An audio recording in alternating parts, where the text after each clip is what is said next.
السلام عليكم ورحمة الله وبركاته. حبايب قلبي وحشتوني. الأول هنصلي ونسلم على الرسول، اللهم صل وسلم وبارك على سيدنا محمد وعلى آله وصحبه وسلم. شفت الكيكة الحلوة الجميلة دي؟ كيكة حلوة وجميلة وما اقولكوش عليها.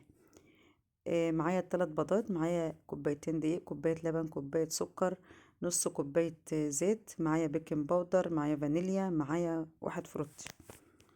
هنحط ال3 بيضات بتوعنا كده في الخلاط ومعاهم الزيت، وهننزل معاهم بالسكر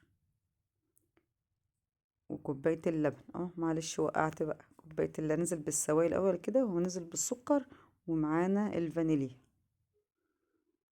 وهنضربهم طبعا ضربة حلوة كده في الخلاط لما السكر بتاعنا يدوب خالص. هنا بقى محطتش كيس الفروت كله.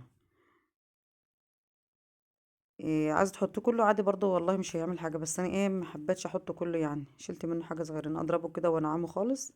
انزل كده بقى في البوله بتاعتنا، نضفه خالص كده الشفشق زي ما انتوا شايفين كده. وانزل بقى معايا الدقيق بتاعي. كيكه سهله وبسيطه وما بتاخدش اي وقت بصراحه، في ثواني كده خلصت. انزل بالدقيق بتاعي بقى كده والبودر. في كيس البودر بتاعك.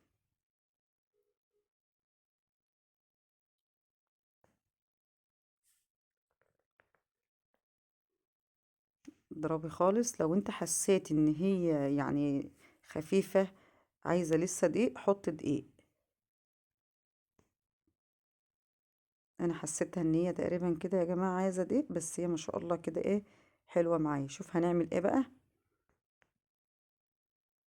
هنقسم معايا كده، نجيب حاجة تانية، بولة تانية او قصعة اي حاجة.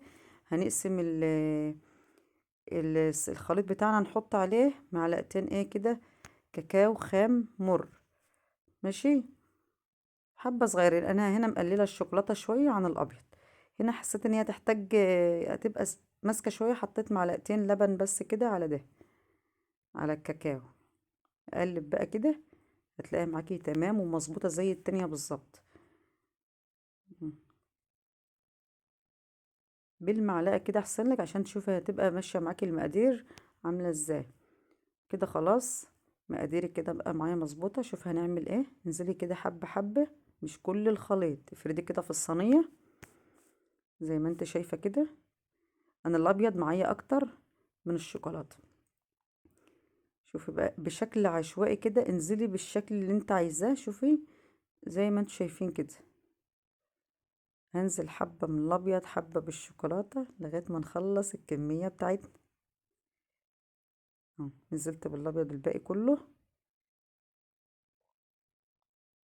سهلة وما خدتش وقت بقى، وما اقولكوش عليها ناعمة وجميلة وطعمة وكل حاجة فيها بصراحة. ننزل بكل بقى المقادير. شوف بشكل عشوائي هتطلع حلوة، هتطلع جميلة، والله هتطلع جميلة. جربيها وقولي لي رأيك فيها. شوفوا بقى شكلها بعد ما تطلع من الفرن كده. بقى انا هنا قلبتها على حاجة هي اخرطها واوريكم شكلها برضو. شفتوا بقى شكلها؟ شفتوا عاملة ازاي؟